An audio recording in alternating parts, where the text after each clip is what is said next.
उन्होंने ये सोचते ही सोचा कि अगर मैं यहाँ से उठूंगा तो मेरा अभिषेक खंडित हो जाएगा, इसलिए मेरे नयन कमल के समान बताए हैं, इसलिए एक नयन को ही चढ़ा देता हूं। बोलिए सियावर रामचंद्र की जय। इस प्रकार चढ़ाने और भोलेनाथ अंतर ध्यान हो गए हैं। ऐसा आशीर्वाद दे के अब सेतु का निर्माण चल रहा है। इधर नल नील जो भी दूसरे बंदर पत्थर लाते थे उनको हाथ में रखकर और समुद्र पर सेतु बांधने का कार्य करने लग गए। एक में र लिख दिया और एक में म लिख दिया, बीच में आ की मात्रा लगा दी राम, तो दोनों पत्थर जुड़ गए और सेतु का निर्माण होने लगा है। बोलिए सियावर रामचंद्र की जय। राम राम लिखकर पत्थरों को समुद्र पर रख रहे हैं और सेतु का निर्माण कर रहे हैं। उधर हनुमान जी ने सोचा कि गोवर्धन पर्वत, हनुमान जी गोवर्धन पर्वत के पास पहुंच गए और उससे कहा कि 21 किलोमीटर का है, 7 कोस का, इसको ले चलते हैं ताकि 7 कोस का सेतु तो एक साथ ही बन जाएगा। इस प्रकार हनुमान जी गोवर्धन पर्वत को लेकर आए और उस गोवर्धन पर्वत ने कहा कि मैं चल तो रहा हूं लेकिन वापस नहीं आऊंगा।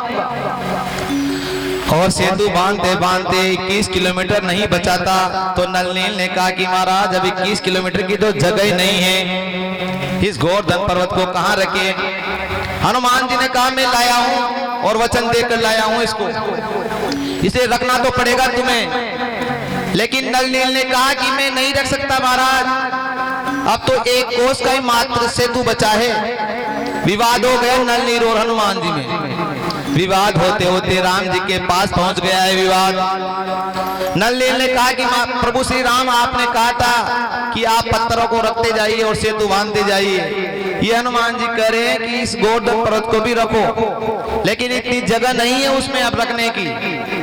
तो प्रभु श्री राम ने कहा मेरे भक्त ने वचन दे दिया है, अब हे गोवर्धन पर्वत आपको हनुमान जी ऐसा करते हैं मधुवन में रखते हैं मथुरापुरी में, और जब द्वापर युग आएगा, द्वापर युग में मेरा कृष्ण के रूप में जन्म होगा, जब मैं मेरे रूप में आपको पुजवाऊंगा, ऐसा आशीर्वाद दे दिया है। बोलिए सियावर रामचंद्र की जय। और जो आपके परिक्रमा लगाएगा आप सबकी मनोकामना को पूर्ण करना।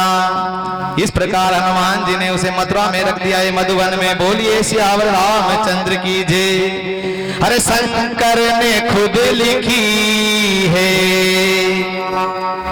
हाँ बाबा ने खुद लिखी है, श्री राम की कहानी शंकर ने खुद लिखी है।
मेरे राम की कहानी बाबा ने खुद लिखी है, मेरे राम की कहानी शंकर ने खुद लिखी है।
सुखदायिनी है कथा, सुखदायिनी है कथा, लगती है सुंदर वाणी बाबा ने दिल की है।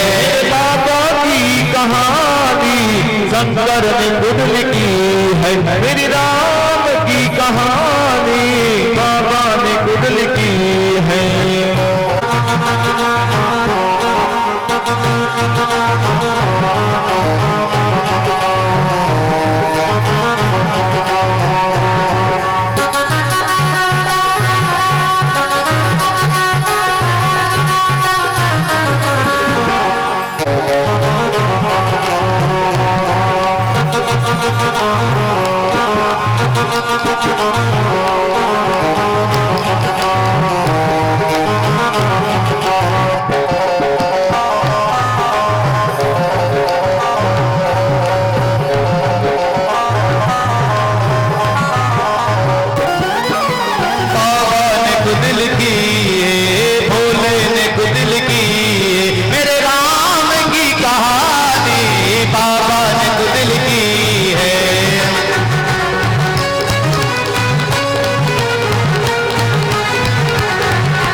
बोलिए महादेव की जय।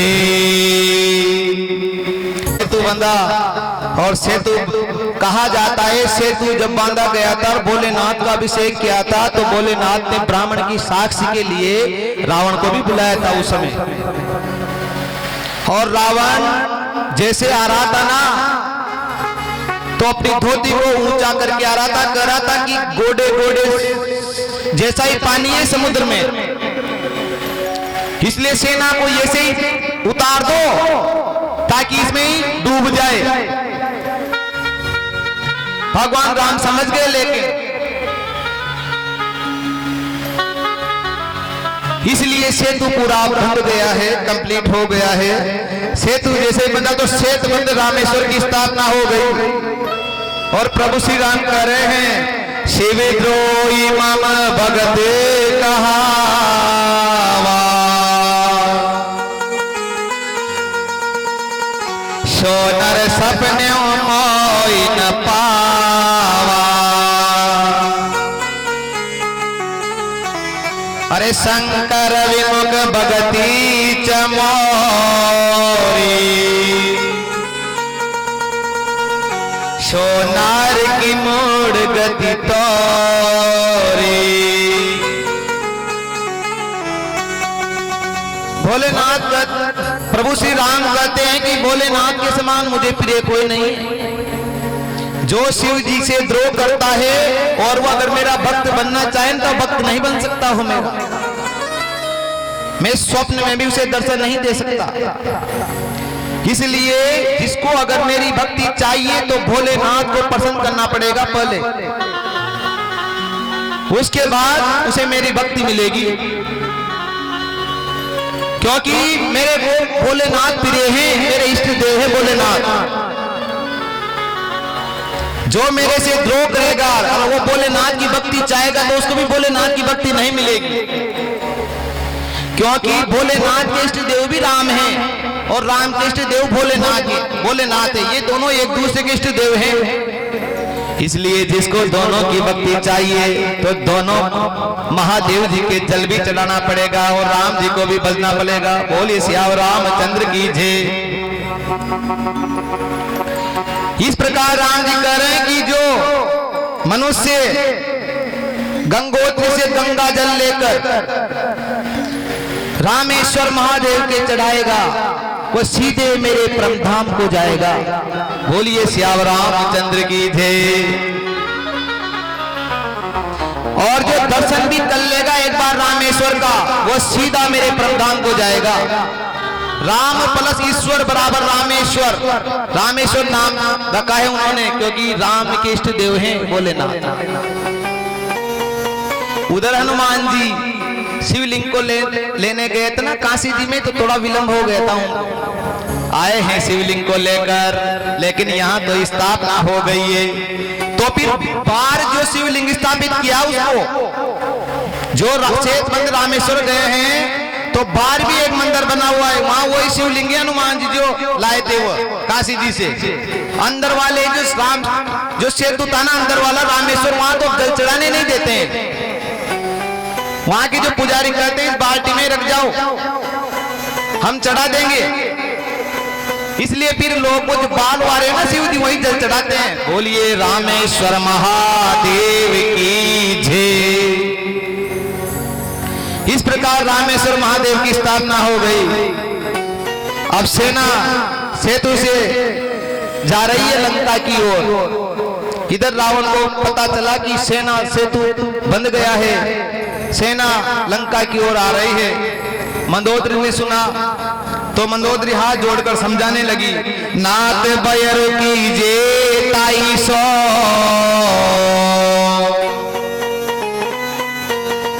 अरे बुद्धि बल सकी जीती जाई सो। है नाथ उसी के सार बेर करना चाहिए जिसको बुद्धि और बल से जीता जा सके। ऐसे व्यक्ति से ही बेर करना चाहिए। वह साक्षात नारायण है। उन्होंने मधु और केटम नाम के दैत्य को मारा है और वराह रूप धारण किया है, राजा बलि का अहंकार उतारा है और नरसिंह रूप को धारण करके हिरण्यकश्यप को मारा है और वामन रूप का धारण करके राजा बलि को मारा है और वराह रूप धारण करके हिरण्याक्ष को मारा है। इसलिए वो साक्षात नारायण का रूप है। इसलिए उनसे बेर छोड़ दो और उनकी पत्नी उनको दे दो, इसमें ही तुम्हारा भला है। बोलिए सियावर रामचंद्र की जय। देखो पत्नी भी अपने पति को समझा रही है। इसलिए जो पत्नी धर्मात्मा होती है ना, अच्छे विचार वाली, वो जगह जगह अपने पति को बचाती है। इसलिए पत्नी भी धर्मवान होनी चाहिए। अगर पत्नी धर्मवान है तो वो अपने पति से धर्म निकलवा सकती है। वह नहीं निकालना चाहे ना तो भी पत्नी का बहुत बड़ा धर्म निकालने में अहम भूमिका होती है। ये बिल्कुल सत्य बात है। आज भी बेचारा कितना धर्म निकालना चाहे लेकिन मना हो गया ना, अगर उधर से 5 रुपए भी वह नहीं दे सकता, धर्म में कड़ा हो जाएगा घर में। बोलिए सियावर रामचंद्र की जय। इसलिए पत्नी धर्मवान होना चाहिए। बड़े भाग्य से मिलती है ऐसी पत्नी। जिन पतियों की ऐसी पत्नी है ना, वो स्वर्ग में है इस समय। बोलिए सियावर रामचंद्र की जय। इस प्रकार मंदोदरी समझा रही है अपने पति को, लेकिन विनाश काले विपरीत बुद्धि, विनाश आ रहा था रावण का, इसलिए कुछ समझ में नहीं आ रहा था। अंदर तो अहंकार भरा हुआ था। तुरंत सभा बुला ली रावण ने और सभा बुलाकर सबसे कह रहा है रावण कि राम जी की सेना आ गई, बंदर सब आ गए, बताओ क्या करना चाहिए। अब खेल ही खेल में उन्होंने समुद्र बांध लिया। सारी बात बताई तो जो उसकी जो थे ना राक्षस, वो कहने लगे महाराज चिंता क्यों करते हो आप, इन बंदरों को तुम ऐसे ही खा जाएंगे। बोलिए सियावर रामचंद्र की जय। ये तो हमारे भोजन है। इधर राम जी जैसे ही सेतु से पार आए, सुबेल पर्वत पर सेना खड़ी हुई और रामादल बना लिया। वहां सब सुबेल पर्वत पर रुक गए और वहीं उस रात सबका रुकना हुआ और विचार विमर्श हो रहा है। देखो कितने दयावान हैं मेरे प्रभु श्री राम। अंत समय आने के बाद भी ये कह रहे हैं कि दूत भेजना चाहिए, समझाना चाहिए मानव को। लास्ट आ गई फिर भी कह रहे समझाना चाहिए। इससे सीख मिलती है कि डायरेक्ट एक्शन नहीं लेना चाहिए। जहां तक हो ना वहां बात को सोच समझकर सुलझाने में फायदा है, क्योंकि हित में सबको हानि होती है। बोलिए सियावर रामचंद्र की जय। और ये भी देखो राम जी की कैसी बात है, सबसे सलाह ले लेकर काम कर रहे हैं। वो जामन जी से पूछा, सुग्रीव जी से पूछा, सबसे पूछा, हनुमान जी से पूछा कि अब क्या करना चाहिए। तो जामन जी जो बूढ़े थे ना, उन्होंने क्या कहा कि महाराज एक बार दूत को भेजना चाहिए और समझाना चाहिए। यह है बड़े बुजुर्गों की करामात। ऐसे ही थोड़ी पूछते हैं बड़े बुजुर्गों को लोग, बहुत सोचने समझने की कूट कूट कर भरी हुई बुद्धि उनके अंदर, अनुभव है जीवन का उनको। इसलिए अपन सब बड़े बुजुर्गों की डोक देते हैं। यही कारण है डोक देने का है, क्योंकि उन्होंने जीवन जीने का अनुभव प्राप्त किया है। जामन जी ने जैसे कहा ना, तो राम जी ने तुरंत मान ली वो बात। बोलिए सियावर रामचंद्र की जय। जो सही सलाह को तुरंत मान लेना इस समाज में, वर्तमान में, वही महान भक्त है भगवान का। क्योंकि सही सलाह देने वाले कहां हैं आज? 90% व्यक्ति गलत सलाह देने वाले हैं आज की। सही सलाह देने वाले बहुत कम है व्यक्ति। बोलिए सियावर रामचंद्र की जय। तुरंत माना राम जी ने, और ये पूछा किसको भेजा जाए, कि बोला रावण का थोड़ा ही तेज भी होना चाहिए, ऐसे आदमी को भेजा जाए। तो बाली का पुत्र था अंगद, बाली रावण का मित्र ही था एक तरफ से। कहा कि बाली को भेजा जाए, बाली के पुत्र अंगद को भेजा जाए, क्योंकि वो बुद्धिवान और शीलवान दोनों में प्रकांड विद्वान है। हे प्रभु श्री, हे अंगद, आप हमारे कार्य को करो और शांति दूत बनकर जाओ, रावण को एक बार समझाओ, अगर वो सीता को दे दे तो हमें युद्ध करने की कोई जरूरत नहीं है, हम यहां से वापिस चले जाएंगे। अंगद ने अपना अहोभाग्य माना कि मुझे आज प्रभु ने चुना है काम करने के लिए। देखो कितनी बढ़िया बात है, प्रभु जिसके ऊपर कृपा करते हैं वो उसको ही चुनते हैं। बोलिए सियावर रामचंद्र की जय। अंगद जा रहे हैं। अब जैसे अंगद पहुंचे ना, तो अंगद जैसे पहुंचे प्रभु को प्रणाम करके, तो लंका के गेट पर रावण का एक पुत्र था, उससे भेंट हुई अंगद की, दोनों में युद्ध हुआ, वो मारा गया है। बोलिए सियावर रामचंद्र की जय। रावण के पुत्र को मारकर अंगद जी अब अंदर गए हैं। रावण की सभा लगी हुई थी, सभा में जैसे वो पहुंचे हैं तो रावण ने उनको आसन नहीं दिया। तब फिर अंगद जी ने स्वयं ने आसन, अपनी पूंछ का आसन बनाया है और उस पर बैठ गए हैं अंगद जी। रावण ने कहा, भाई इतना बड़ा आसन क्यों बनाया तेने? अंगद जी ने कहा, भाई आपने आसन नहीं दिया तो फिर मैं तो मेरे हिसाब से ही बनाऊंगा आसन। अतिथि सत्कार अगर ढंग से नहीं किया जाएगा तो भीतर अतिथि उसके हिसाब से बैठेगा फिर। इसलिए अतिथि सत्कार अतिथि देवो भव। और कहने लगा अंगद, ये रावण, आप शीलवान हो, ज्ञानवान हो, गुणवान हो, महान भी हो, आपने एक एक सिर काट कर भोलेनाथ की आपने पूजा की है और वरदान प्राप्त किया है। इसलिए हे महाराज, माता जानकी जी को राम को लौटा दो और आप उनकी शरण में चल जाओ, वो शरणागत वत्सल है, आपको माफ कर देंगे। जैसे ही रावण से ऐसा कहा, अरे बंदर तू हमें ज्ञान दे रहा है। अहंकारी व्यक्ति किसी का ज्ञान नहीं सुनता है। बोलिए सियावर रामचंद्र की जय। वो तो अपने आप को ये मानता है, भाई मैं ही ज्ञानी हूं संसार में, मेरे अलावा कोई नहीं है, इस प्रकार। और कहने लगे, भाई तू कौन सा रावण है? वही रावण है क्या? बलि ही जीतन एक गयो पताला,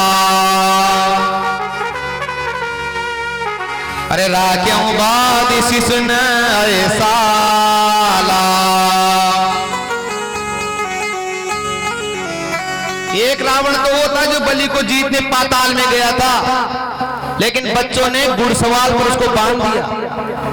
फिर जैसे ही बलि को पता चला ना, तो बलि ने उनको चुड़ाया है। क्या तुम वही रावण हो? या फिर एक रावण होता जो मेरे पिताजी ने 6 महीने तक कांच के बीच में दबा रखा था, क्या तुम वही रावण हो? तुम कौन से रावण हो? बताओ तो सही मुझे। रावण ने कहा, मैंने एक एक शीश काट कर भोलेनाथ को पूजा है, पर्वत कैलाश पर्वत को हिलाने वाला मैं रावण हूं। इसलिए हे बंदर तू मुझे छोटा मोटा मत समझ। वही फोखारी बातें करने लगा रावण। बोलिए सियावर रामचंद्र की जय। दोनों में इस प्रकार आपस में बातचीत हुई, लेकिन रावण की एक समझ में नहीं आई, क्योंकि विनाश काले विपरीत बुद्धि, विनाश आ रहा था, इसलिए एक भी बात अच्छी नहीं लगी। जब आदमी का विनाश आता है तो उससे कोई आप अच्छी बात कर दो नहीं मानेगा और कहेगा आप तो उसका पक्ष कर रहे हो, आप तो उसकी तरफ हो, इसलिए उसकी बात को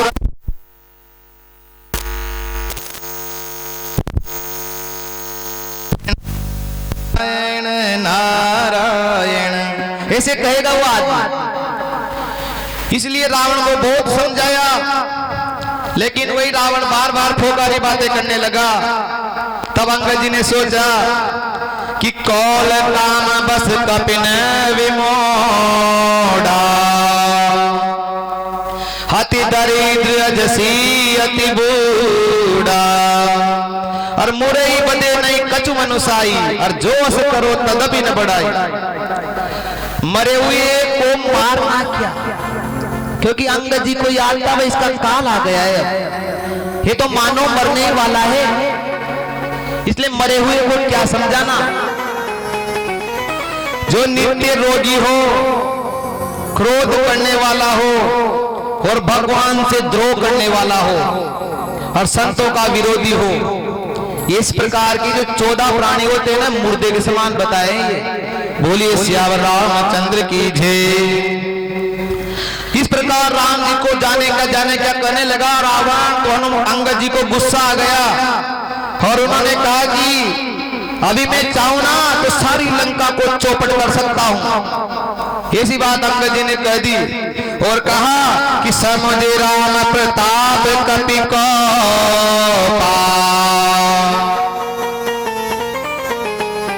सबा माजपन करी पद रोपा। उसने कहा कि हे रावण, तेरे 20 भुजाएं ना 10 सिरे ना, तो मैं राम जी की शपथ खाकर कहता हूं कि मेरे पैर को जो हिला देगा ना, तो मैं कह रहा हूं तुमसे कि राम जी बिना जानकी जी को लेकर ही चले जाएंगे यहां से। ऐसे राम जी की प्रतिज्ञा करके पैर को रोक दिया है सभा में। बोलिए सियावर रामचंद्र की जय। अब देखो राम के नाम का कितना प्रताप है।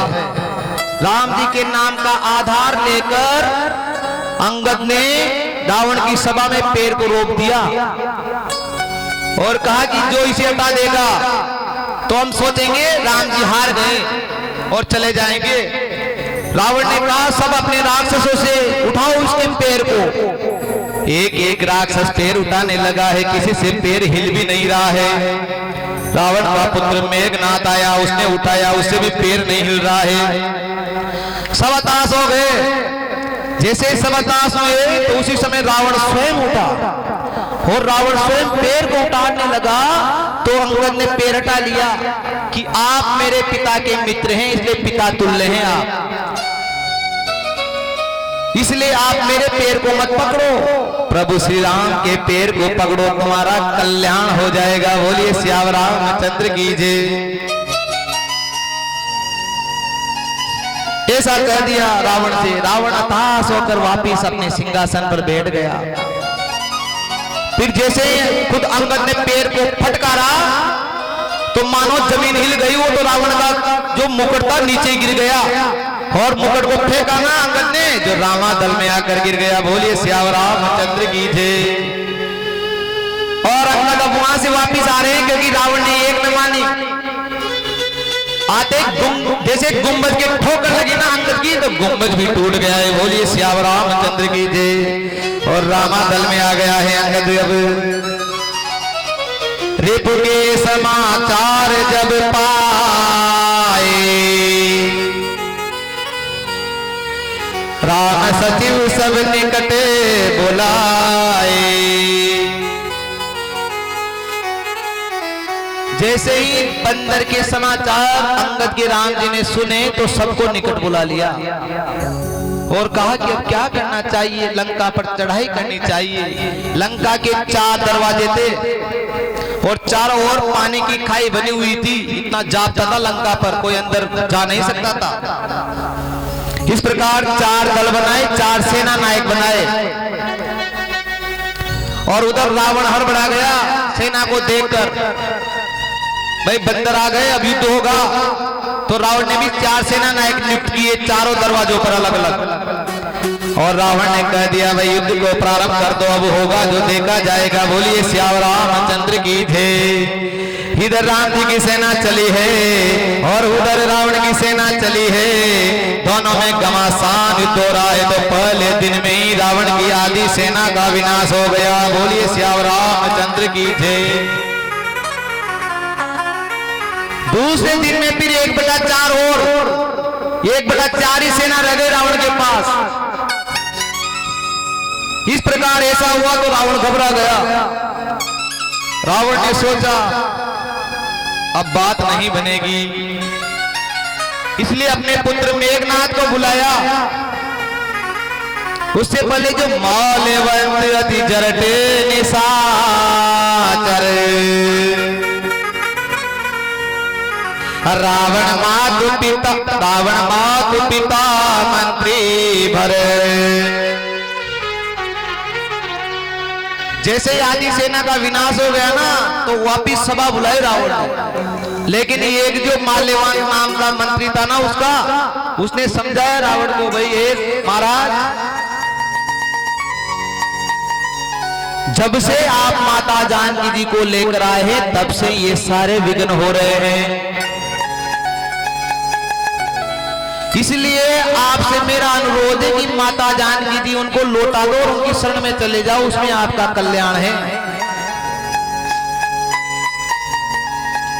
लेकिन एक न मानी रावण ने। मेघनाथ ने कहा पिताश्री चिंता मत करो, एक ही दिन में पूरा युद्ध की रणनीति को ही बदल दूंगा। बोलिए सियावर रामचंद्र की जय। मेघनाथ सुनि सवनास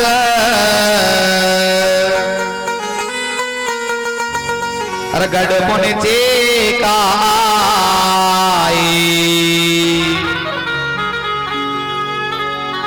अरे उतर्यो वीर दुर्ग ते सनमुख चलियो बजाई। मेघनाथ जैसे युद्ध में उतरा ना तो कहां है दोनों राजकुमार वो तपस्वी, कहां है वह नल और नील जिसने सेतु को बांधा है, और कहां है वह अंगद और कहां है वह हनुमान जिसने लंका को जलाया है। आज सब मेरे हाथ से मारे जाएंगे, ऐसा मेघनाथ ने कह दिया है। और बाण बरसाने लगा है मेघनाथ, जो 15 को मारने लगा है मेघनाथ, तो हाहाकार मच गया राम जी की सेना में। हड्डियों को बरसा रहा है, माया खेल रहा है। और इस प्रकार इधर जैसे मेघनाथ ने ऐसे किया ना तो आये सुमागी राम पही अंगदादि कपि साथ। अरे लक्ष्मण चले क्रोध होई बान सरासन हाथ। राम जी से आज्ञा मांगकर लक्ष्मण जी क्रोध होकर चले मेघनाथ से युद्ध करने। इस प्रकार लक्ष्मण जी और मेघनाथ में घमासान युद्ध होने लगा। तो लक्ष्मण जी ने जैसे बाण चलाए ना तो मेघनाथ के बाण को काटने लगे लक्ष्मण जी। तो मेघनाथ ने सोचा लगता है ये बल से नहीं जीता जाएगा, माया को रचना चाहिए। तो माया को रचकर वीर गातनी चाड़सी सागी अरे तेज पुंज लक्ष्मण उर लागी। तो वीरघात ने शक्ति चलाई मेघनाथ ने, और जैसे ही वो शक्ति चली ना तो लक्ष्मण जी की छाती पर जाकर लगी। जैसे लक्ष्मण जी की छाती पर शक्ति लगी है लक्ष्मण जी मूर्छित हो गए हैं और जमीन पर गिर पड़े हैं। मेघनाथ ने उठाने का प्रयास किया लेकिन शेषनाग का रूप थे लक्ष्मण जी, इसे उठा नहीं पाया मेघनाथ। हनुमान जी ने एक घूसा मारा है मेघनाथ के और दूर पटक दिया और लक्ष्मण जी को उठाकर रामा दल में लेकर आ गए हैं। बोलिए श्याम रामचंद्र की जय। अब राम जी विलाप करने लग गए हैं। हे लक्ष्मण उठो उठो, तुम तुम्हारी माता के एक ही पुत्र हो, क्योंकि धरती माता के में लक्ष्मण जी एक ही पुत्र थे, इसलिए उठो हे लक्ष्मण, मैं माता को क्या जवाब दूंगा।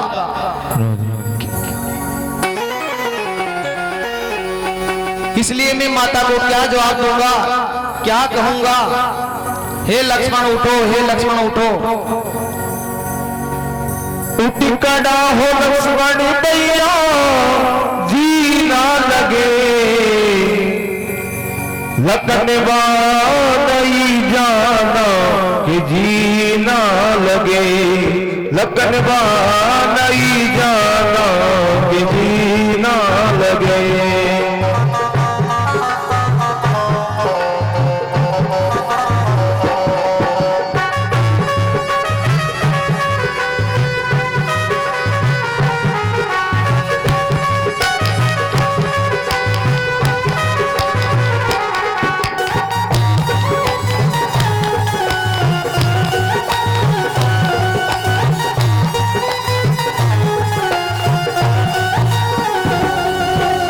सुन रे लक्ष्मण भैया, रोएगी तेरी मैया,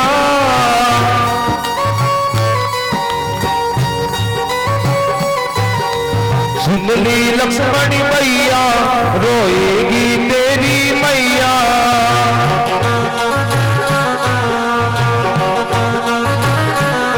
चला आ रे हो,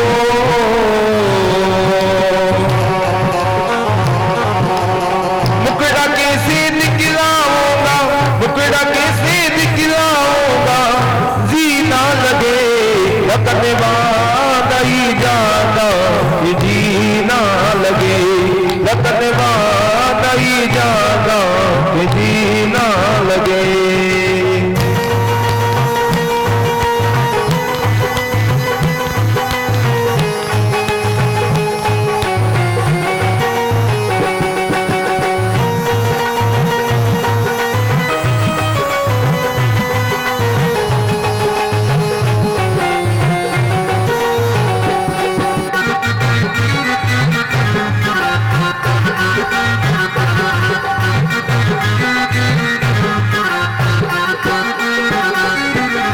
सुन मेरे बजरंगी, अब तू ही मेरा संगी,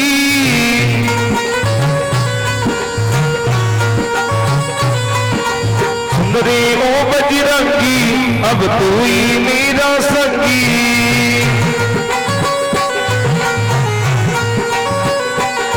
चला आ रे हो, लाकर दे संजीवन बूटी, लाकर दे संजीवन बूटी, जी ना लगे, लखनवा नहीं जाना कि जी ना लगे, लखनवा नहीं जाना कि जी ना लगे।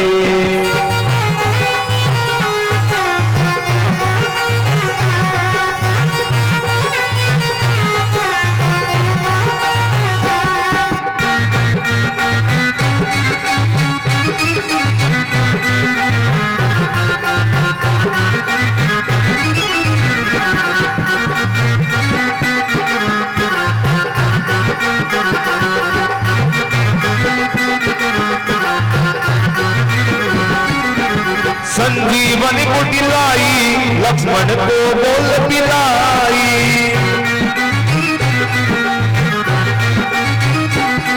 वो संजीवन कुटिलाई, लक्ष्मण को बोल पिलाई।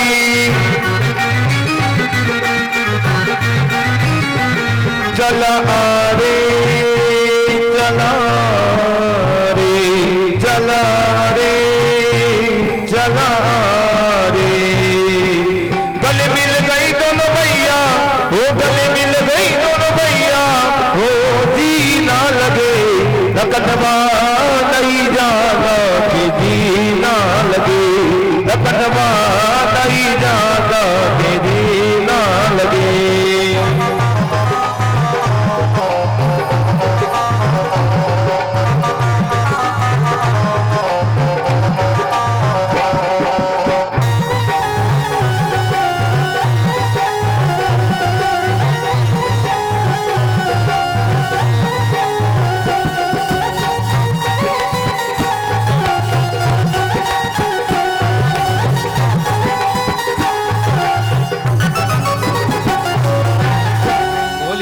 सियावर रामचंद्र की जय।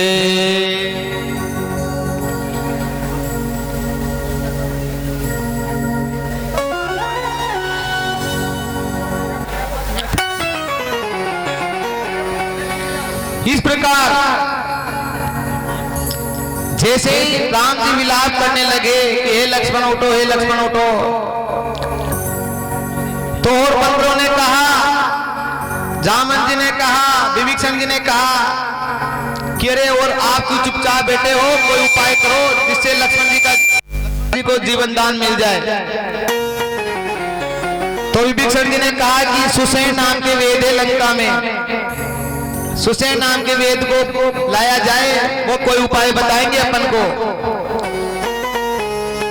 इसी प्रकार धरि लघु रूप गयवान माता और आने भवन समेत तुरता। हनुमान जी छोटा सा रूप बनाकर लंका में गए और सुसेन वेद के वहां जो जहां पर उसका महल था ना, वहां पहुंच गए हनुमान जी ने सोचा अगर रात में इसे जगाऊंगा तो शत्रु पक्ष का जान करिए चले या ना चले, इसलिए पूरे महल को उठाकर ले चलता हूं। यह ज्ञाने नाम अगण्य, इसीलिए नहीं कहा गया हनुमान जी से ज्ञानी नाम अगण्य, यहां भी बुद्धि का प्रयोग किया है हनुमान जी ने। ये मना कर दिया, फिर वेद जी के ऊपर हाथ उठा ही नहीं सकते, ये चलेगा ही नहीं। फिर तो पूरे महल को उठा कर ला रहे हनुमान जी। बोलिए सियावर रामचंद्र की जय। सुसेन जी वेद आए हैं और जैसे रखा महल को तो उन्होंने आंखें खुली, सुबह आंखें खुली ना रात को जैसे, तो उन्होंने देखा कहां आ गए, पेड़ भी यही है, सब मेरा महल भी यही है, अपना कहां गए। देखा तो रामादल राम जी के दर्शन विभीषण जी दिखे हैं उनको, तो उनके मन में थोड़ा शांति मिली है, विभीषण जी यही हैं। विभीषण जी ने कहा कि ये सुसेन जी लक्ष्मण जी की नाड़ी को देखो और कोई उपाय बताओ। सुसेन जी ने देखा तो कहा कि भाई उपाय तो है, संजीवनी बूटी लानी पड़ेगी द्रोणगिरी पर्वत से और उसको घोल कर पिलाया जाएगा। जब ये जीवित हो सकते सूर्य नारायण सुबह न होगी जिसके पहले। बोलिए सियावर रामचंद्र की जय। हनुमान जी ने कहा वेद जी बूटी के लक्षण बताओ कि चमकती है वह दीपक की तरह और द्रोणगिरी पर्वत पर है। हनुमान जी ने तुरंत राम जी को प्रणाम किया है और बूटी लेने को जा रहे हनुमान जी। बोलिए सियावर रामचंद्र की जय। इधर मेघनाथ जैसे रावण के पास पहुंचा ना, पिताश्री चिंता मत करो, छोटे राजकुमार को तो मैं अभी बाण दे के आया हूं, ये मान लो मरी गया, चिंता को त्याग दो आप। रावण ने कहा भाई शत्रु पक्ष है, थोड़ा ध्यान रखो। हनुमान जा रहा है बूटी लेने,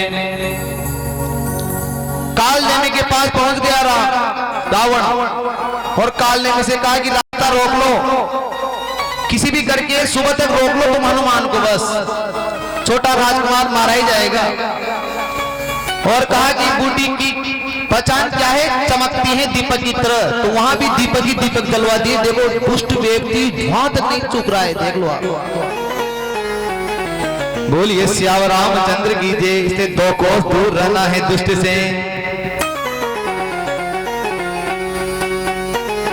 हनुमान जी चले हैं, राम जी का नाम हरे रामा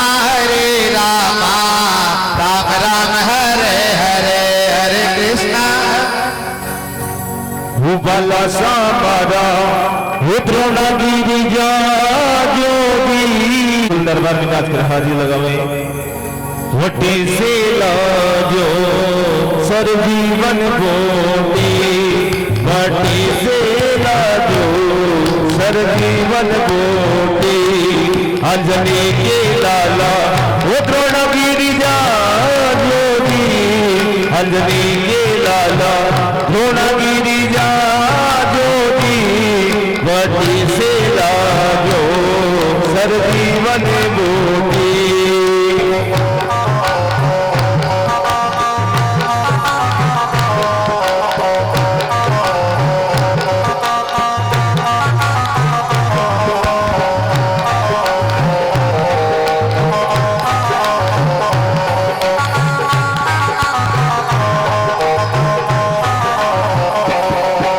प्रभु जी मारा वो प्रभु जी में तो कोनी जाना है, प्रभु जी में तो कोनी जाना है। कसुड़ा रंग की सरजीवन बोटी, कसुड़ा रंग की सरजीवन बोटी।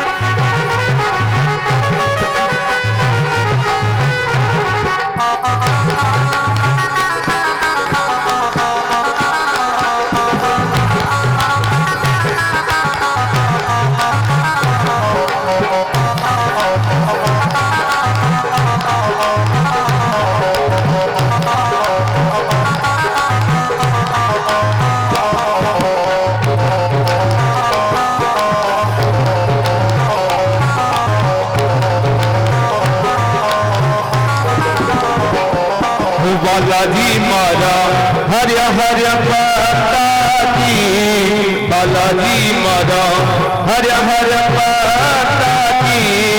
बदामी रंग की सरजीवन बूटी, हिदामी रंग की सरजीवन बूटी।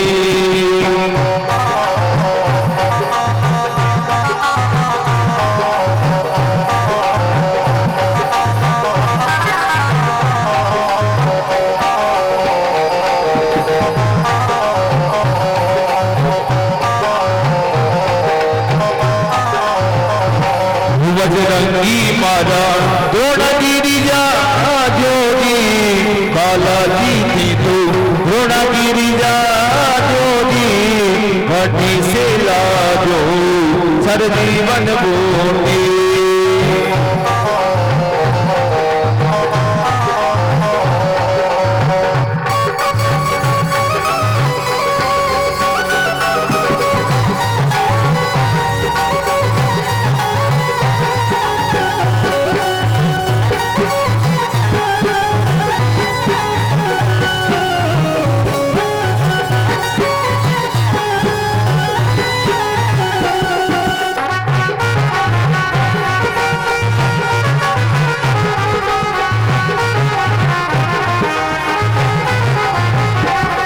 प्रभु जी मारा, प्रभु जी मारा राक्षस बड़ा बलिवान।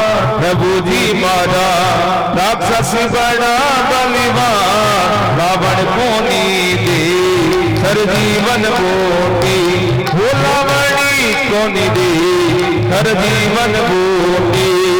अंजनी की लालो द्रोण गिरिजा जोगी, अंजनी की लालो द्रोण गिरिजा जोगी।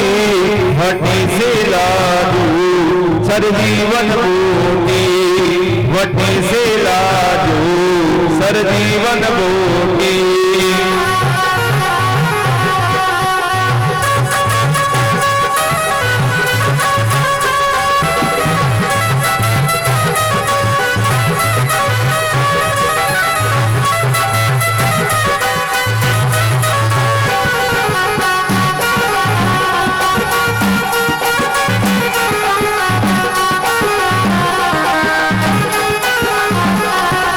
भट्टी से लाजू सरजीवन बोटी, भट्टी से लाजू सरजीवन बोटी, भट्टी से लाजू सरजीवन बोटी। बोलिए पवन कुमार की जय। कालने में रास्ते में ही बैठ गया साधु का भेष बनाकर, और कहने जैसे ही साधु का भेष बनाकर राम राम रटने लगा तो हनुमान जी ने सोचा लगता है ये कोई राम भक्त है। हनुमान जी को प्यास लगी। हनुमान जी जो साधु बना हुआ था कालने में उसके पास आए और उससे कहा कि हमें थोड़ा पानी पिला दो। कालनेमी के पास कमंडल था, पी लो महाराज पानी पी लो। लेकिन कमंडल में जो पानी था उससे हनुमान जी की प्यास नहीं बुझी थी। हनुमान जी ने कहा मुझे और पानी चाहिए। तो काल नेमी ने कहा पास में तलैया है, वहां जाकर आप पानी पीजिए और स्नान करके आना, मैं आपको शिक्षा और दीक्षा भी दूंगा। उसी प्रकार हनुमान जी अब जा रहे हैं। हनुमान जी जैसे ही गए तलैया पर, शर पेटत कपिपद गहा, अरमा करे तब अकुलान,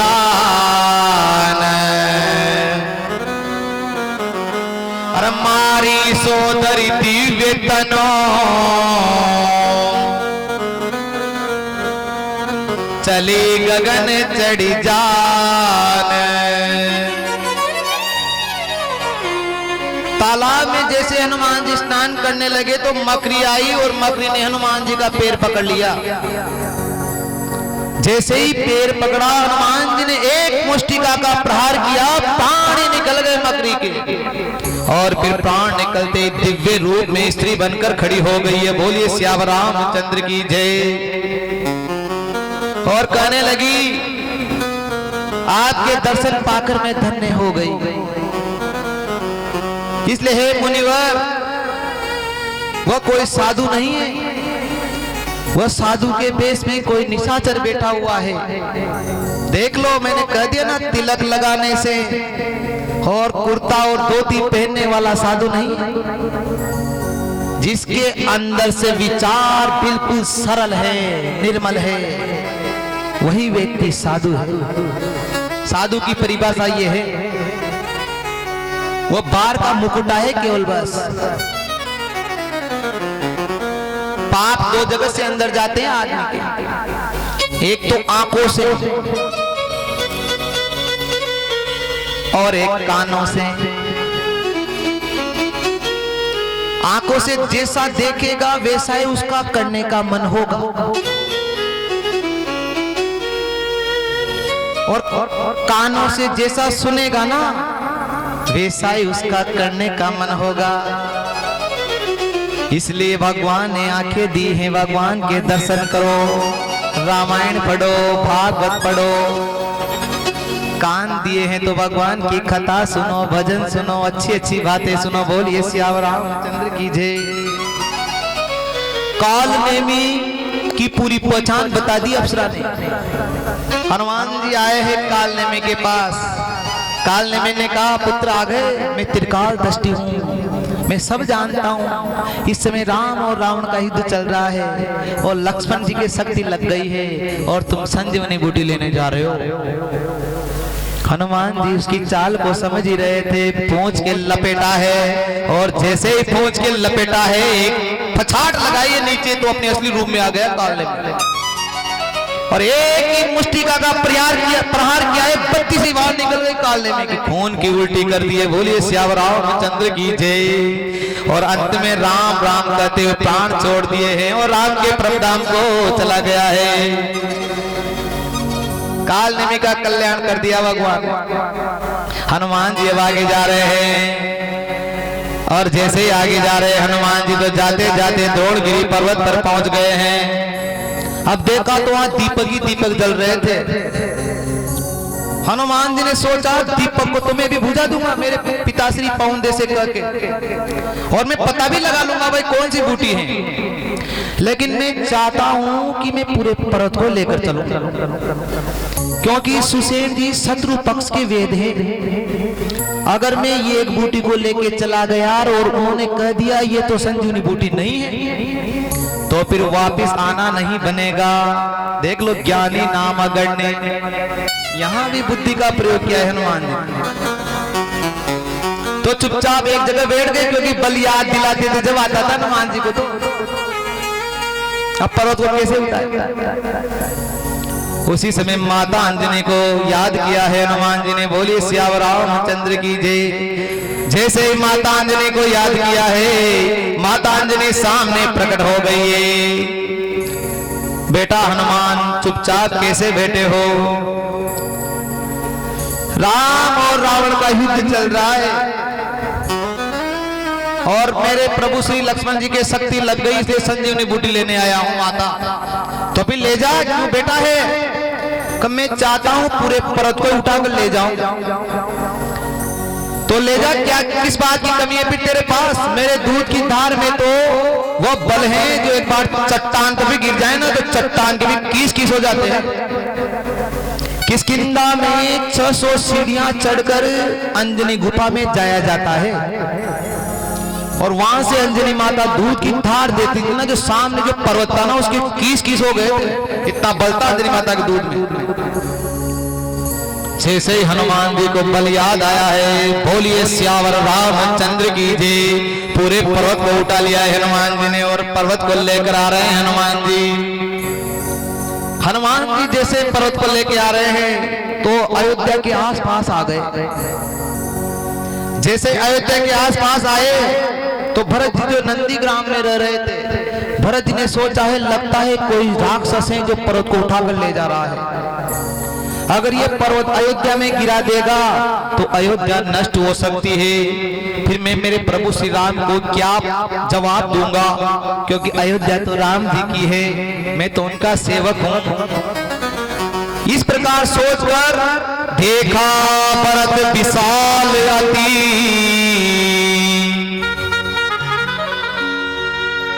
अरे निशिचर मन अनुमानी, अरे बिनु पर सायक मारे हो, अरे चाप सवन लगी तान। देखकर बिना बन का बाण चला दिया भरत जी ने, जाकर हनुमान जी के घोड़े पर जाकर लगा है। बोलिए सियावर रामचंद्र की जय। राम राम कहते हुए हनुमान जी मूर्छित होकर नीचे गिर गए हैं। राम का जैसे ही नाम सुना है तो भरत जी ने सोचा लगता है ये कोई राक्षस नहीं है, ये तो मेरे प्रभु श्री राम का भक्त है। भरत जी तुरंत आए हैं, हनुमान जी को उठाया है और कहा है कि आप राम भक्त हो, मुझे क्षमा कर दो, गलती से मेरे हाथ से बाण छूट गया। आप कौन हो? तो मैं राम जी का दूत हनुमान बंदर हूं मैं। इस समय राम और रावण का युद्ध चल रहा है, वो लक्ष्मण जी की शक्ति लग गई है, इसलिए संजीवनी बूटी लेने आया हूं। भरत जी ने मन में सोचा है बार बार राम जी के कार्य में मैं ही अटक लगा देता हूं, मेरे समान कोई पापी नहीं है। बोलिए सियावर रामचंद्र की जय। मेरी वजह से मेरे प्रभु श्री राम वन को गए हैं और आज मेरी वजह से लक्ष्मण जी के प्राण जा रहे हैं, इसलिए मैं पापी हूं, ऐसा सोचकर हनुमान जी को प्रणाम किया है और कहा है कि मैं एक बाण चलाता हूं, इस बाण पर आप बैठ जाना, सीधे आप राम जी के पास पहुंच जाओगे। बोलिए सियावर रामचंद्र की जय। चढ़ मम सायक सेल समेता, पट हो तो ही जहां कृपा निकेता। सीधे राम जी के पास पहुंच जाओगे आप। ऐसा बाण भरत जी ने चलाया, उसमें हनुमान जी बैठे और राम जय जय राम जय जय राम जय जय राम, राम जय जय राम जय जय राम जय जय राम।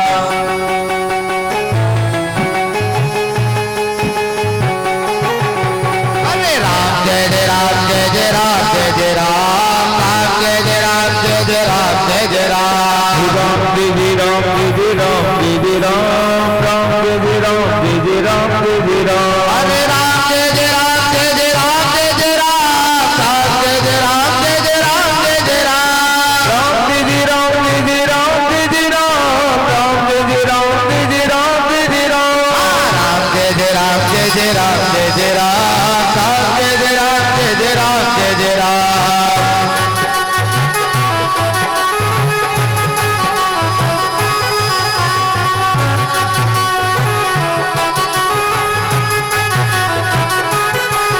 अरे सीता राम चरण रति मोरे, अनदित बड़ौ अनोगर तोरे।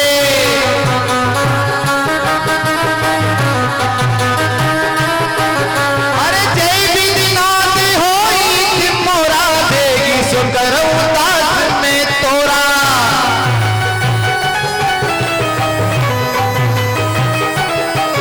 अरे मंगल भवन मंगल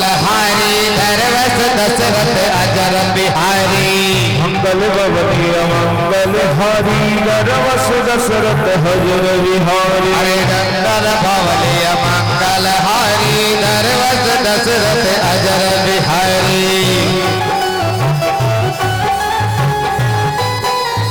अजर बिहारी। इस प्रकार राम राम जी का जाप करते हुए हनुमान जी आ रहे हैं। इधर बंदरों ने सोचा लगता है रास्ते में हनुमान जी को कोई धोखा न दे और ये ना कह दे कि समय चुका कर आना। ऐसी विचार कर रहे हैं बंदर। ऐसा विचार करते करते अब सूर्य नारायण भगवान भी कैसे निकले। पहले ही बात हो गई थी हनुमान जी की, भाई जहां तक नहीं आऊं वहां तक निकलना मत। बोलिए सियावर रामचंद्र की जय।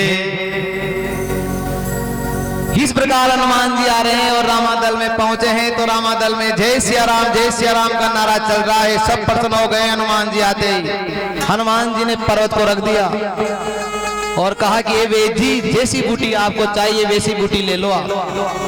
वेद जी ने तुरंत संजीवनी बूटी को लिया है और उसका घोल बनाकर लक्ष्मण जी को पिलाया है। लक्ष्मण जी वापिस खड़े हो गए। बोलिए सियावर रामचंद्र की जय।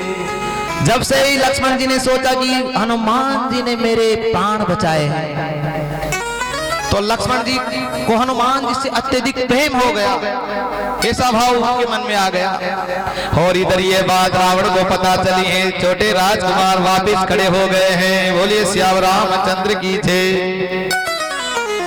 हनुमान जी सुसेन वेद को वापिस लंका में रख के आए हैं और द्रोणगिरी पर्वत पर वापिस जो लाए थे ना उसको वापिस जगह पर रख के आए हैं। अब रावण ने सोचा संकट आ गया है। अरे व्याकुल कुंभकर्ण पैयावा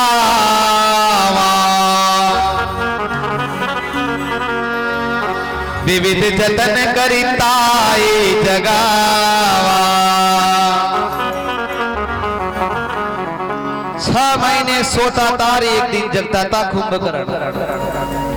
वाल्मीकि रामायण में बताया गया है कि उसकी जो शयनशाला थी ना, भोजनशाला और शयनशाला कम से कम 500 किलोमीटर की थी।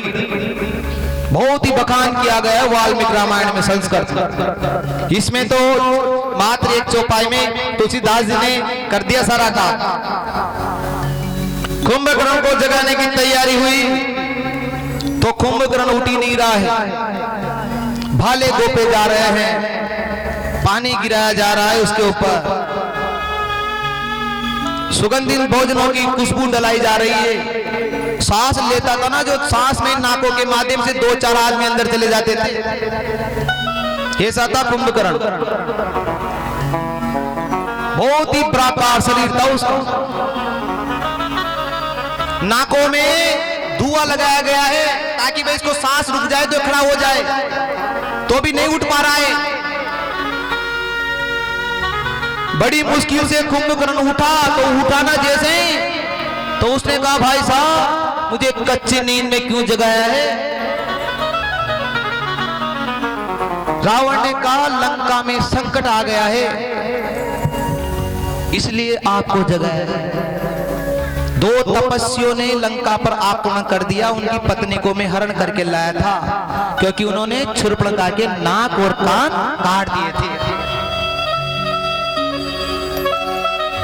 कुंभकर्ण ने कहा भाई साहब आप महान ज्ञानी बुद्धिमान धीरवान पुरुष हुआ, आपको चोरों की बात एक महिला का हरण करके लेके आ गए।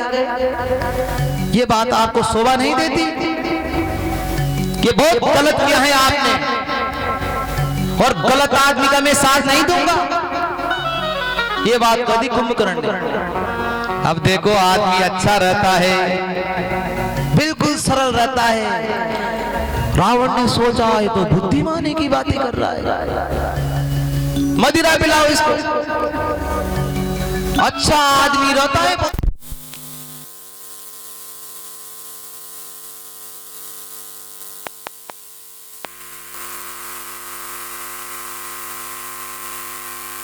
नारायण आदमी अच्छा रहता है, बिल्कुल सरल। मदिरा जैसे ही कुंभकर्ण को पिलाए ना तो देखो मदिरा की अवगुण। और दोनों तपस्वियों को मारकर तुरंत आ जाऊंगा। यह मदिरा के अवगुण। अच्छी अच्छी बातें करने वाला व्यक्ति भी दुष्ट बन जाता है, यह मदिरा के अवगुण। भाई साहब चिंता मत करो, मैं अकेला ही बहुत हूं।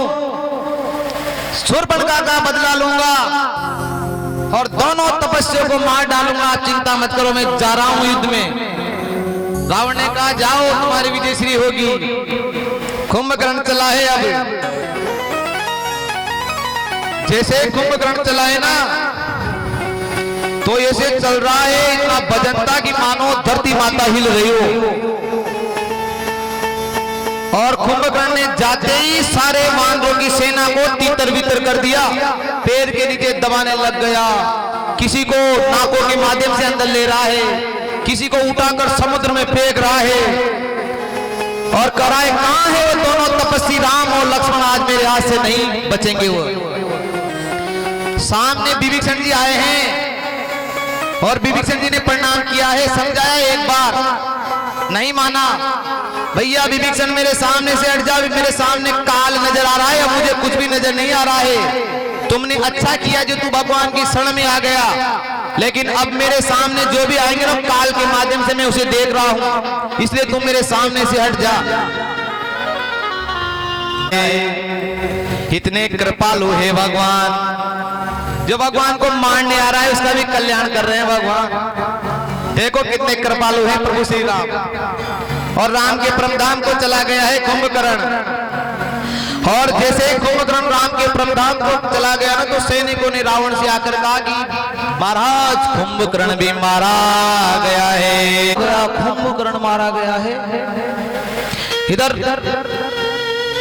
फिर मेघनाथ आया कि पिताश्री आज या तो लक्ष्मण रहेगा या मेघनाथ रहेगा। बोलिए श्याम रामचंद्र की जय।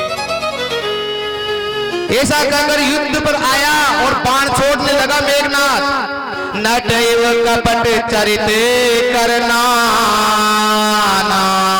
और सदा स्वतंत्र एक भगवान।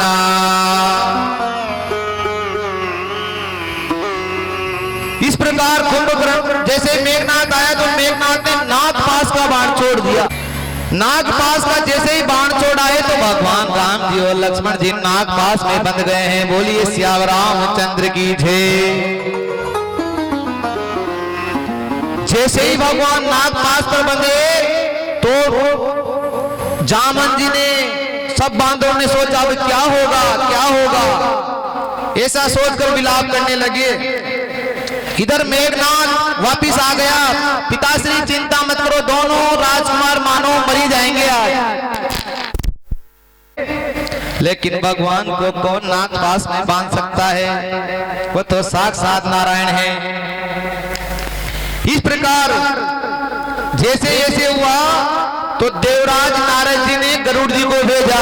देखो आगे से आगे व्यवस्था भगवान के कार्य की। गरुड़ जी आए और गरुड़ जी ने नागों को खाना प्रारंभ किया और नागों को जैसे ही खाया है तो मेरे प्रभु श्री राम और लक्ष्मण वापिस मूर्छा उनकी खुल गई है। बोलिए श्याम रामचंद्र की जय।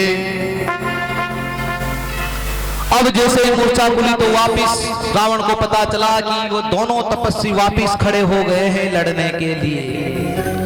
इधर मेघनाथ ने कहा पिताश्री अब मैं निकुला माता के मंदिर पर यज्ञ करूंगा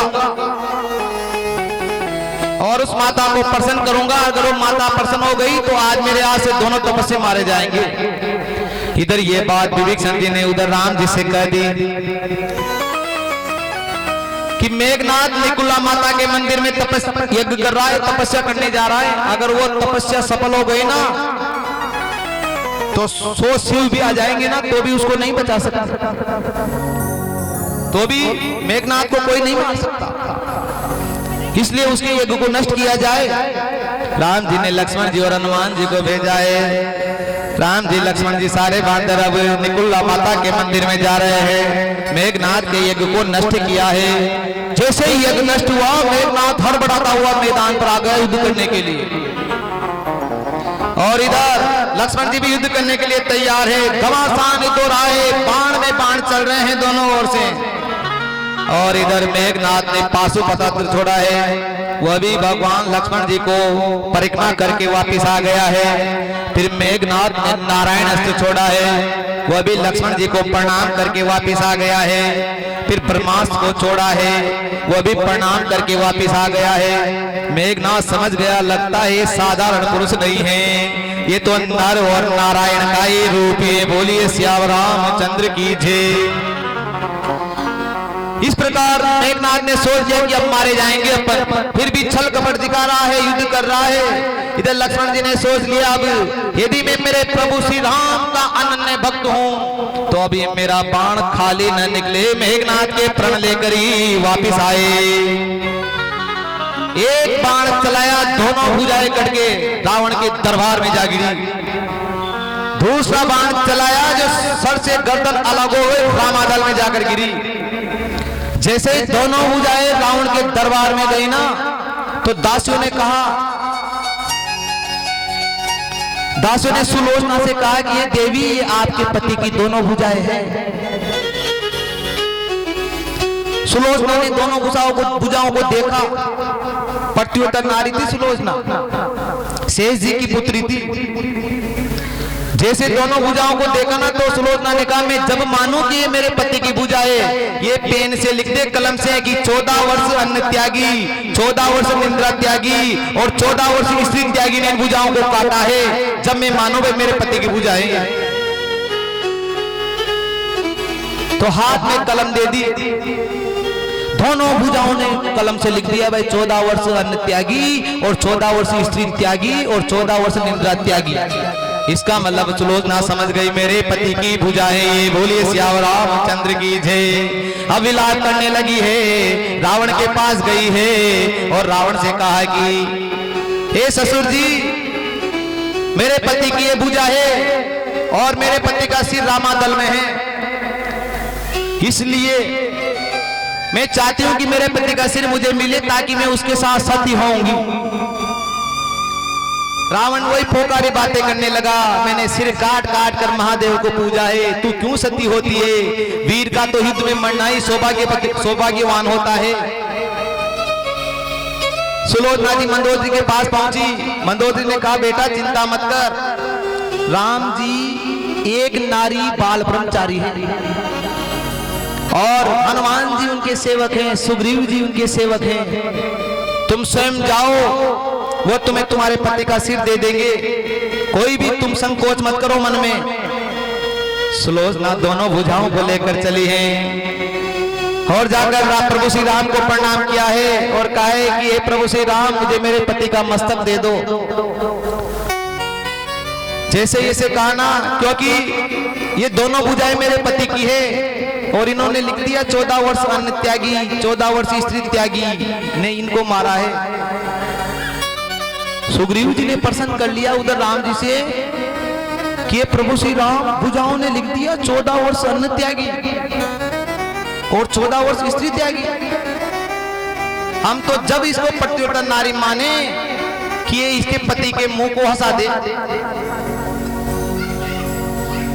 जैसे ही मेघनाथ का मुंह देखा ना, तो बिल्कुल चमकता हुआ मोटा, मतलब गर्दन कट गई तो भी मानो जीवित है, ऐसा मुक्ता तेज था मेघनाथ का। जैसे इसे कहा तो कहने लगी सुलोचना कि हे मेरे पति देव, आप मेरे से कहते, मैं मेरे पिताश्री से कहकर आपकी सहायता करवाती और वो आपको युद्ध में नहीं मरने देते। मेघनाथ हंसने लगा कि हे देवी, तेरे पिता ने तो मुझे मारा है, शेष जी नहीं। बोलिए सियावर रामचंद्र की जय। इस प्रकार अब मेघनाथ के सिर को लेकर आए हैं और उसके साथ सती हुई है। सबने सुलोचना का सतीत्व देखा है। बोलिए सियावर रामचंद्र की जय। धन्य है ऐसी पत्नी को। इधर रावण घबरा गया, मेघनाथ मारा गया, नारायण तक मारा गया, देवान तक मारे गए, सब मारे गए। अब रावण दृष्टि डाल रहा है, वे कौन बच रहा है।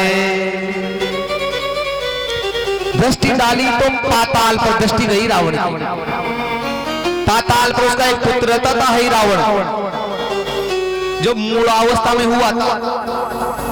तो रावण उसके पास पहुंच गया, पुत्र भाई रावण ने कहा पिताश्री आज मुझे कैसे याद किया, आप तो मेरा मुंह ही नहीं देखना चाहते थे। क्योंकि मूड़ा में जो पैदा होता है ना, इसलिए उन्होंने वहां भेज दिया था।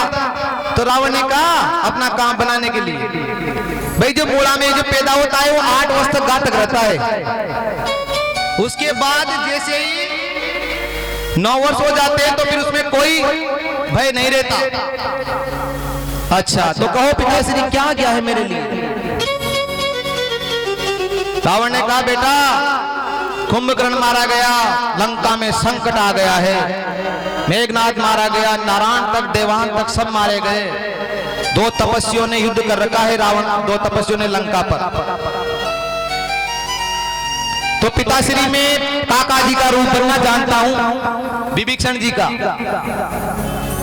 मैं विभीषण बन के रामादल में जाऊंगा और दोनों राजकुमारों को उठाकर लेकर आ जाऊंगा और मातेश्वरी के यहाँ बलि चढ़ा दूंगा। बोलिए सियावर रामचंद्र की जय। अब उधर रामादल में पेरा लगाते हैं हनुमान जी, पूंछ को चारों ओर घुमाकर पूरी रामादल में और अपने नीचे रखकर बैठते हनुमान जी, ताकि किसी भी ओर से कोई प्रवेश न कर सके। अब रात की 10 बज रही थी, ये विभीषण जी का रूप बनकर आया है रावण। हनुमान जी ने कहा विभीषण जी इतनी रात कहां से आ रहे हो? कि प्रभु श्री राम के काम से गया था। ये कहा हनुमान जी ने कहा भाई आज तो ठीक है, लेकिन आज के बाद इतने लेट मत आना, अंदर नहीं घुसने दूंगा मैं। ठीक है महाराज, ऐसे घुस गया और ऐसी माया रची जो सबको सुला दिया और राम और लक्ष्मण को उठाकर पाताल में मातेश्वरी के यहाँ ले आया है। बोलिए सियावर रामचंद्र की जय।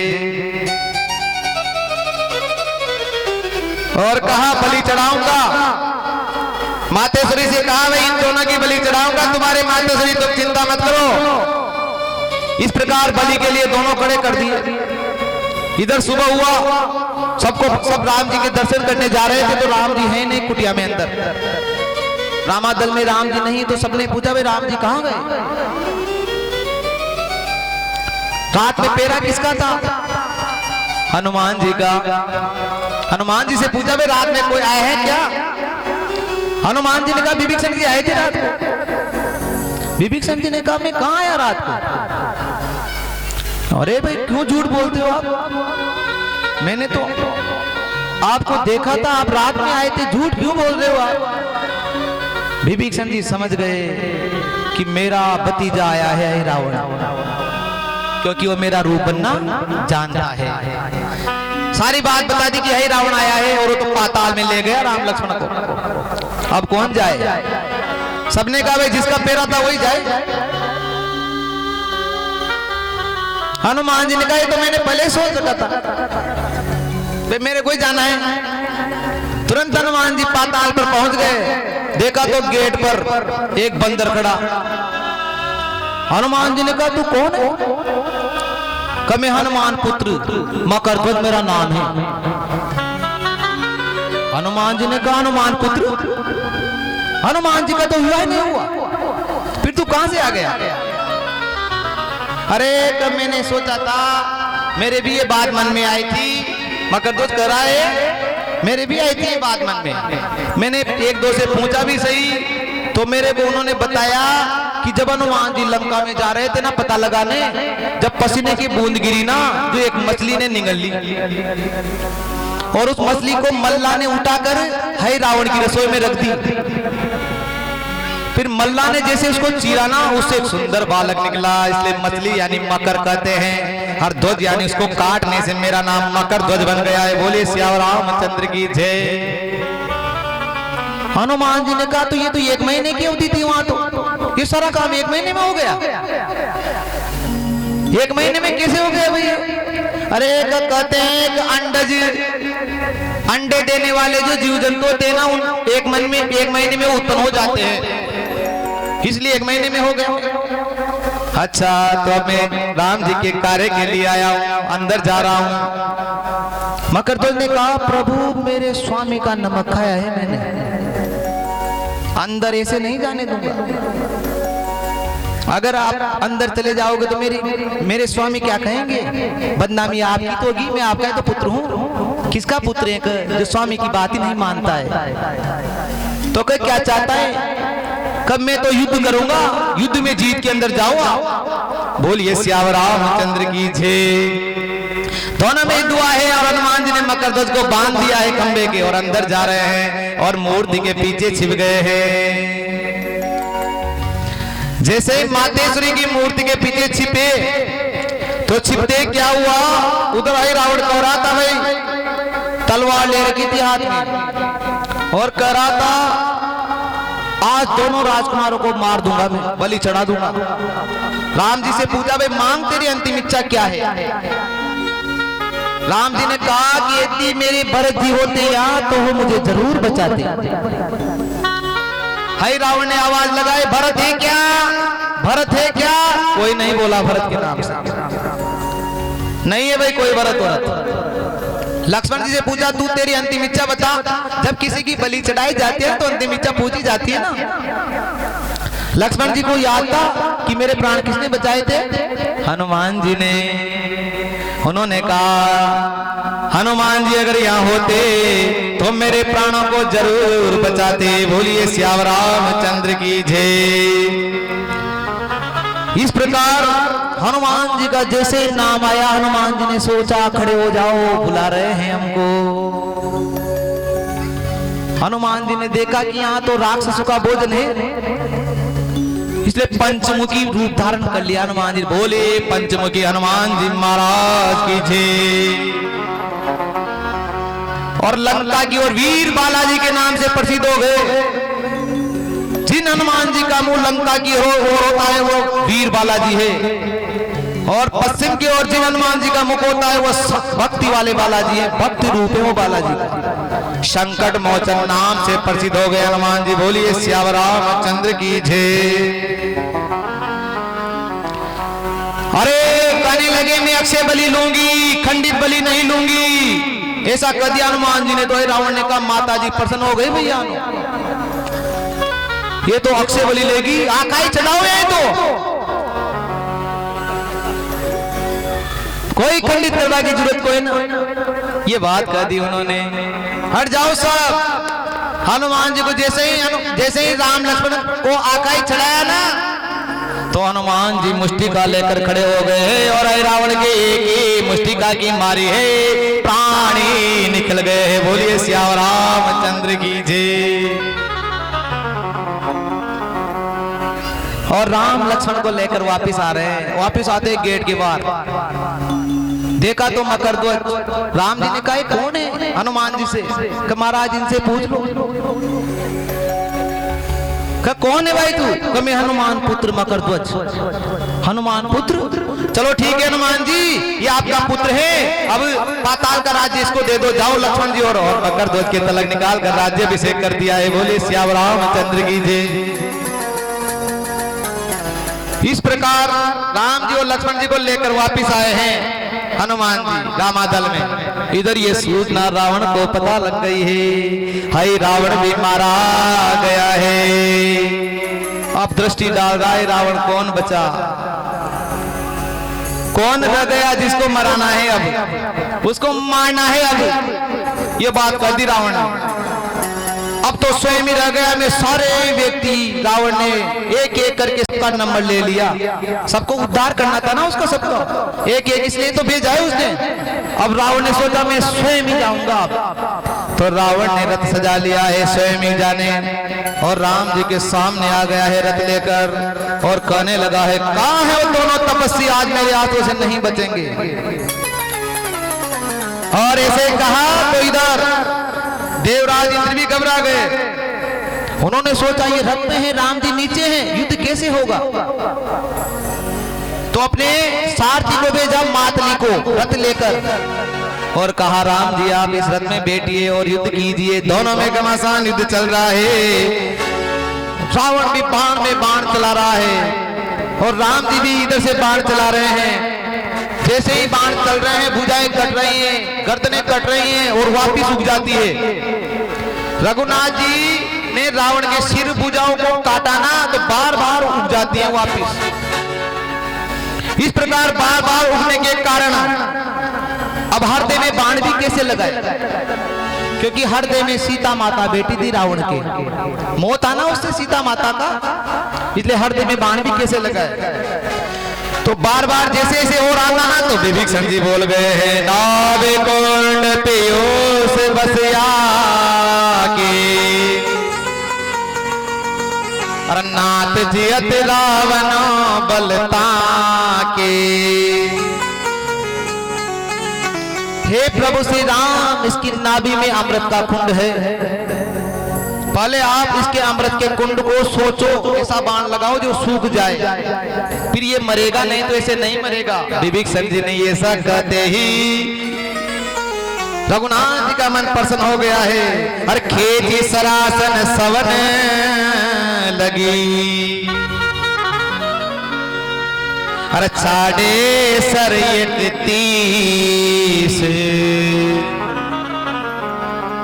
हर रघुनायक सायक चले, मानव काल पनीस। 31 बाण एक साथ चलाए रघुनाथ जी ने, 31 बाण, जिनमें से 20 बाण ने तो 20 भुजाओं को काटा है और 10 ने गर्दन को काटा है, और एक जो बाण था वो नाभि पर लगा है जिसने अमृत के कुंड को सोसा है। बोलिए श्याम रामचंद्र की जय। जैसे ही 31 बाण चले हैं, रावण के लगे हैं, तो रावण नीचे गिर गया है, मुंह से राम राम निकल रहा है, मानो रावण का भी कल्याण हो गया है। बोलिए श्याम रामचंद्र की जय। लेकिन रावण बुद्धिमान था, इसलिए राम जी ने लक्ष्मण जी को भेजा कि जाओ लक्ष्मण, रावण से शिक्षा लेके आओ। लक्ष्मण जी गए तो जाकर रावण के सिर की ओर बैठ गए और कहा कि महाराज आप ज्ञानवान हो, बुद्धिमान हो, मुझे कुछ शिक्षा दो जो मेरे काम आए आगे जाके। रावण नहीं बोला, वापिस आ गए। लक्ष्मण जी ने कहा राम जी से, राम जी ने कहा भाई क्या बताया, प्रभु श्री राम हो तो बोले ही नहीं, किस ओर जाकर बैठे थे, सिर की ओर।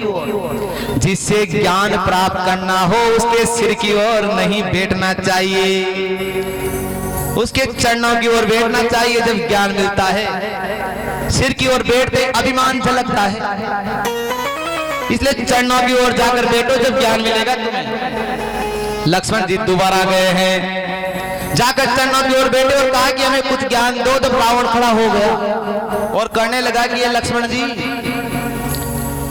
आलस से ही मनुष्य का महान शत्रु होता है, आलस से मनुष्य का महान शत्रु होता है। मैंने सोचा था कि मैं यहाँ से स्वर्ग तक सीढ़ियां लगा दूं ताकि रोजाना स्वर्ग के दर्शन करने जाए यहाँ से, ऐसा सोचा था मैंने। पर कल कर लेंगे, परसों कर लेंगे, उसके पहले दिन कर लेंगे, और ऐसे करते करते काल रूपी नाग आ जाता है और डस लेता है, सब धरा का धरा रह जाता है। इसलिए मनुष्य को आलस से नहीं करना चाहिए, जो शुभ कार्य है ना उसे तुरंत कर लेना चाहिए, बिल्कुल भी समय का कोई भरोसा नहीं है।